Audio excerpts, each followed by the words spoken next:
కనబడని స్థితిలో మీరు ఉంటుంది.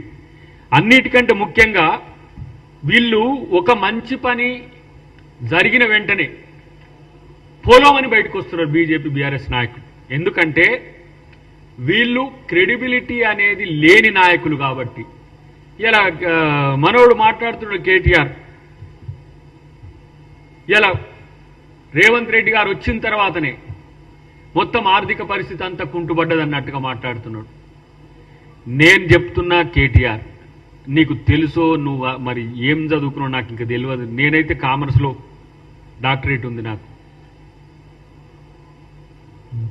రాష్ట్రాన్ని దోచుకున్న దొంగలు మీరు. ఇంకా మాట్లాడే నైతిక హక్కు కూడా లేదు. దోచుకుంటే మిన్నకుండి చూస్తున్న ద్రోహులు ఎవరంటే ఇక్కడ బీజేపీ నాయకులు. మీరు తెలంగాణ ద్రోహులు.